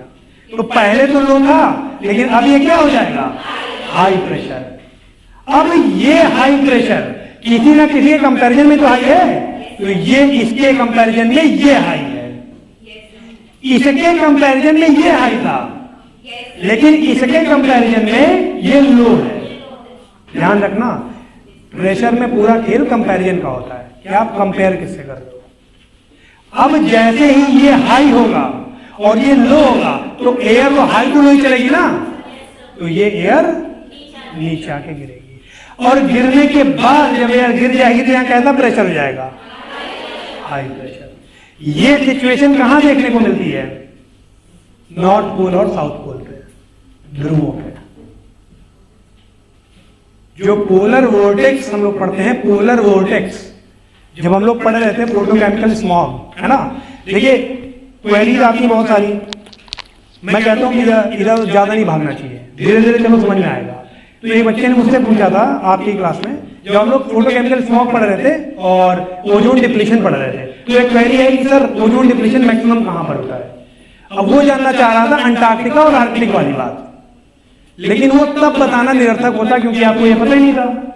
वो अब बताना सार्थक होगा। समझ रहे बात को?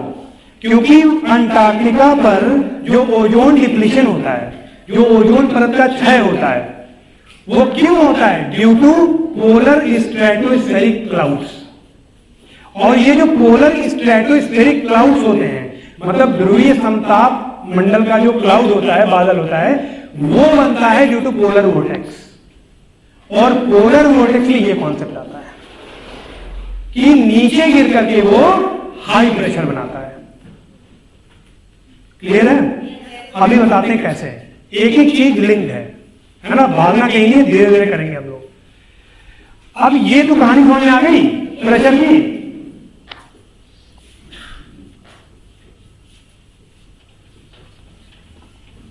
जो पोलर वोर्टेक्स क्लाउड्स होते हैं उनका एक गुण होता है कि उसमें आपके नाइट्रिक एसिड होता है HNO3 और सल्फ्यूरिक एसिड, वो पोल्स के ऊपर कैसे आ जाते हैं। क्वेश्चन ये होना चाहिए कि वो पोल्स के ऊपर कैसे पहुंच जाते हैं। भाई वहां तो कोई सोर्स है ही, वहां तो कुछ होता नहीं है, एंथ्रोपोजेनिक एक्टिविटी इतनी ज्यादा जो मानव द्वारा कृत एक्टिविटीज होती हैं, इंडस्ट्रीज वगैरह, ये तो होता नहीं वहां, तो आखिर ये तो वहां कैसे पहुंचता है। वो ऐसे पहुंचता है, देखिए ये आपका अर्थ है, ठीक है।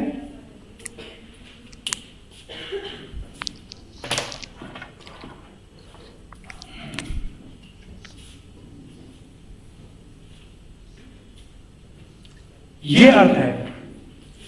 अब इसमें आपको पता है कि ये इक्वेटर है, विषुवत रेखा है, ठीक। इसके ऊपर आप जाओगे तो आपको मिल जाएगा 30 डिग्री नॉर्थ लैटिट्यूड या फिर ट्रॉपिक, ठीक, मतलब कर्क रेखा। इसके ऊपर आप चले गए तो आर्कटिक सर्किल है ना, और आर्कटिक सर्किल के आप ऊपर जाओगे तो यहां मिल जाएगा आपको नॉर्थ पोल या फिर आप कह सकते हो कि ध्रुवीय क्षेत्र। यही नीचे आप चले जाओगे तो ये आपको मिल जाएगा साउथ पोल, ये अंटार्कटिका है और ये आपका आर्कटिक है। क्लियर है। मैंने बोला याद करना वो वाली कंडीशन जो अभी प्रेशर वाली बताई थी कि यहां से पहले उठा, क्यों, क्योंकि यहां बना था लो प्रेशर, ये लो प्रेशर यहां बना रहा हाई प्रेशर। किसके कंपैरिजन में, अपने बगल वाले लो प्रेशर के कंपैरिजन में। एयर यहां मूव की, ये लो प्रेशर किसके कंपैरिजन में लो प्रेशर था, अपने नीचे वाले प्रेशर के कंपैरिजन में हाई प्रेशर के। लेकिन अब यहां पर क्या बन जाएगा, हाई प्रेशर, जो कि इसके कंपैरिजन में क्या होगा, हाई प्रेशर। तो ये अब एयर किधर से किधर गिराएगा, ऊपर से नीचे की तरफ। ये वाली घटना घट रही है यहां पर। कैसे, क्योंकि पोल्स पर बर्फ जमी हुई है तो यहां पर टेम्परेचर क्या है, कम। टेम्परेचर बहुत कम है इसलिए प्रेशर कैसा होगा, हाई। प्रेशर हाई है इसका मतलब कि ऊपर से नीचे एयर गिर रही है, अभी तो हाई प्रेशर है भाई, ऊपर की एयर नीचे गिर रही है। ये घटना कहां घट रही है, ऊपर। अब आप देखो गिर कैसे रही है, ये गिरी, ठीक है, ये गिरी, ऐसे ही तो गिरेगी पूरे लैटिट्यूड से। तो यही आपका पोलर वोर्टेक्स कि पूरे लैटिट्यूड से एयर गिर रही है। क्लियर है कि नहीं है। तो ये आपकी कहलाती है पोलर वोर्टेक्स। और इस लैटिट्यूड पे जो एंथ्रोपोजेनिक एक्टिविटीज हो रही है, जो नाइट्रोजन रिलीज कर रही है, सल्फर रिलीज कर रही है, NO2 SO2, वो ये कहां ले जा रही है, पोल्स पे थ्रू पोलर वोर्टेक्स, जो कि ओजोन को डिप्लीट कर रही है। लेकिन ये घटना ज्यादा कहां घटती है, साउथ में। इसको समझाने के लिए मैंने ऊपर समझा दिया, सेम यही फिगर नीचे बनेगा, ठीक है। अभी 2020 में फरवरी 2020 में एक रिपोर्ट आई है, आर्कटिक सर्किल के ऊपर भी होल मिल गया है। ओजोन डिप्लीशन जो है, ओजोन होल वो आर्कटिक के ऊपर भी मिल गया है। लेकिन कोरोना आया, ये सारी चीजें जो व्हीकल्स पॉल्यूशन है ये सब बंद हुआ, तो उसने अपने आप को रिकवर कर लिया। अब बहुत सारे साइंटिस्ट हैं वो ये बोलते हैं कि वो रिकवरी इसलिए नहीं हो गया कि मतलब पॉल्यूशन नहीं हुआ या जो आपका ट्रैफिक है वो बंद हो गया, कामकाज रुक गया।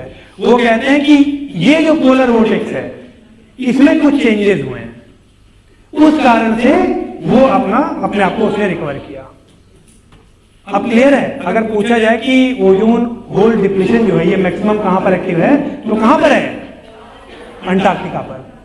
क्यों, due to polar stratospheric clouds, जिसमें HNO3, नाइट्रिक एसिड और सल्फ्यूरिक एसिड है। ये क्या बनाती है, ये बनाती है CFC क्लोरोफ्लोरोकार्बन। ये जो HNO3 और सल्फ्यूरिक एसिड है ये निर्माण करती हैं क्लोरोफ्लोरोकार्बन का, इसलिए वो डिप्लीशन की रेट को और तेज कर देती है। क्लियर है। अब ये जो HCl और HNO3 है, सॉरी जो HNO3 H2SO4 है, ये कौन ले जा किस लैटिट्यूड से जा रही है पोल्स में? अंटार्कटिक सर्किल से, है ना? तो इसलिए अंटार्कटिक के ऊपर का जो अपर एटमॉस्फेयर है वहां पर ये सीएफसी का फॉर्मेशन करती है through polar vortex. Stratospheric clouds बनते हैं और आपका जो ओजोन होल है वो और ज्यादा डिप्लीट करता है, और ज्यादा रेट से डिप्लीट करता है। क्लियर है कि नहीं है? कोई डाउट किसी के मन में? हाँ,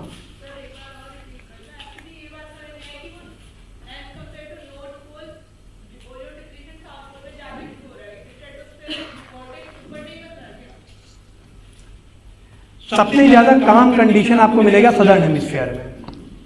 जो आपको पैटर्न दिखाई देगा, एक अगर लॉन्ग टर्म पैटर्न आप देखोगे तो due to the dominance of the ocean वो आपको कहां दिखाई देगा? सदर्न हेमिस्फीयर में। नॉर्दर्न हेमिस्फीयर में एक और बहुत बड़ा फैक्टर काम कर रहा है उस लैटिट्यूड पे। क्या है बताइए, गेस कीजिए। Air mass, frontogenesis, cyclones, temperate cyclones, extra tropical cyclones. Clear है कि नहीं है? तो इसलिए वो यहां पर ज्यादा इफेक्ट डालता है ना? अब बहुत ज्यादा अगर इसमें डेप्थ में हम लोग जाएंगे तो जो डिस्कशन है वो दूसरी तरफ जाएगा।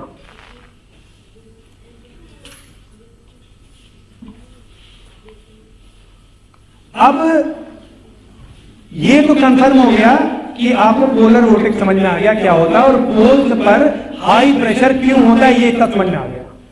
आगे समझ में एक बहुत इंपॉर्टेंट टॉपिक है विंड प्रेशर बेल्ट्स, वायुदाब पेटियां।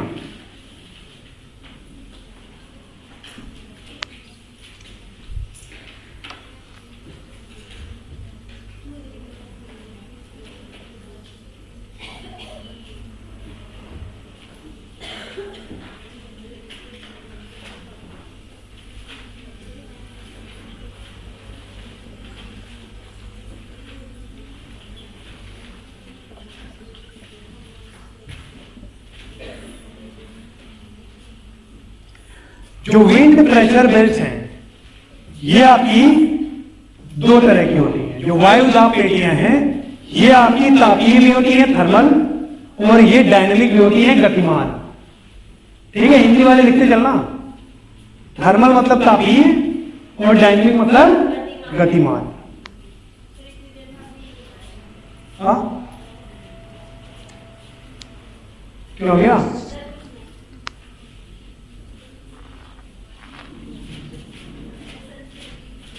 अब इसमें जो विंड प्रेशर बेल्ट या वायुदाब पेटियां हैं, एक छोटे से फिगर में आपको पहले मैं बता देता हूं कौन कौन सी पेटी कहां कहां पाई जाती है।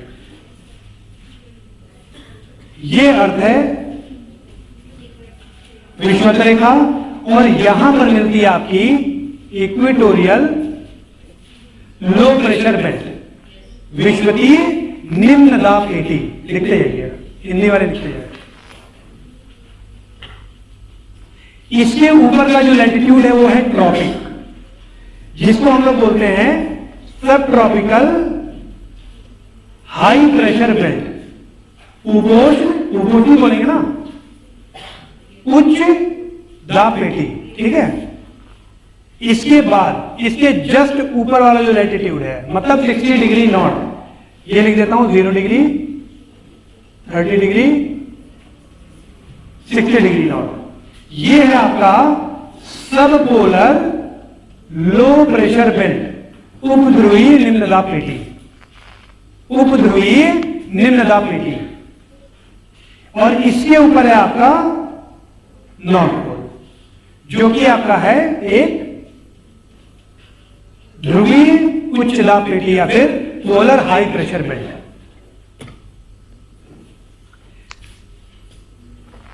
इसी तरह नीचे भी होती है ये सेम बिल्कुल, सब ट्रॉपिकल हाई प्रेशर बेल्ट, सब पोलर लो प्रेशर बेल्ट, और यहां पर पोलर हाई प्रेशर बेल्ट। तो इसमें इक्वेटर पे जो लो प्रेशर लिखा है, ये आई होप कि आपको समझ में आ रहा होगा कि ये लो प्रेशर कैसे आया। विषुवत रेखा पर ये जो लो प्रेशर लिखा हुआ है ये किसको किसको नहीं पता है कि कैसे आया, हाथ उठाए, किसको किसको अभी भी समझना है, बताओ। अच्छा, और वेरी गुड, चलो छोड़ो, अभी बताएंगे। ये जो पोर्स के ऊपर हाई प्रेशर लिखा है, ये कितने लोगों को समझ में आ गया, हाथ उठाओ। पोर्स के ऊपर ये जो हाई प्रेशर लिखा हुआ है, ध्रुवों के ऊपर जो उच्च दाब है, ये कितने लोगों को नहीं समझ में आया, हाथ उठाओ। अब तक सो रहे थे क्या?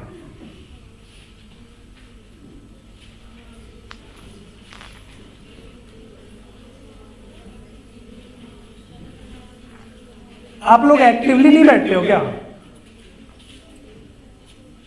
अभी तक यही तो बताया है कि ये उच्च दाब कैसे बना है, पोलर वोर्टेक्स वोर्टेक्स सब हवा हो गया क्या? भाई चलो, इक्वेटर के ऊपर लो प्रेशर, पता नहीं क्यों नहीं समझ में आया, मुझे ये भी नहीं पता, लेकिन पोल्स वाला तो आना चाहिए था, ये तो अभी डिस्कस किया हम लोगों ने। मजा नहीं आ रही ना आप लोग को? समझ में नहीं आ रहा है क्या? निराश कर दे रहे हो आप लोग बिल्कुल।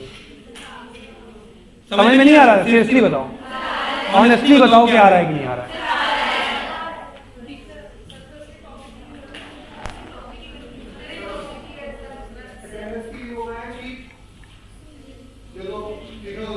सर आ गए हैं क्या? भूपेंद्र सर आ गए हैं क्या? उधर से आ रहे हैं? अच्छा,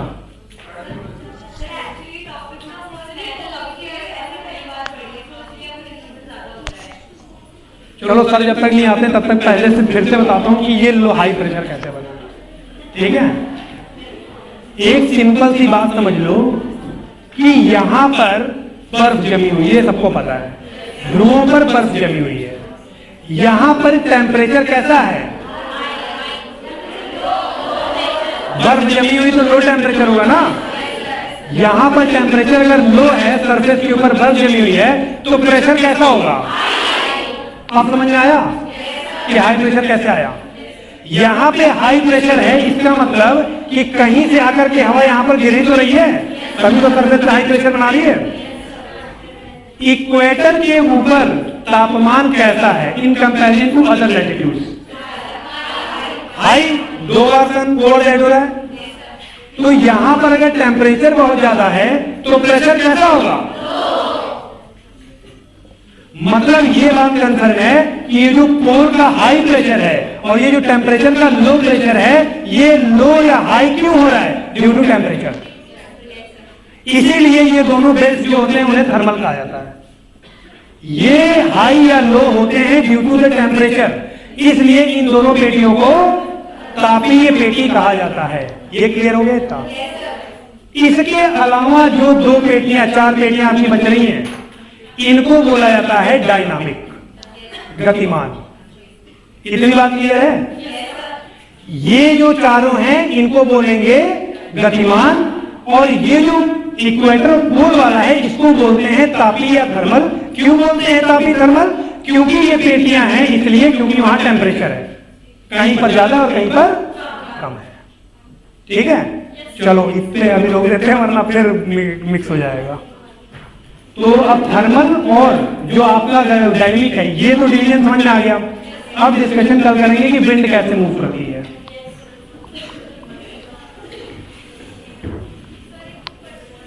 हाँ बताइए।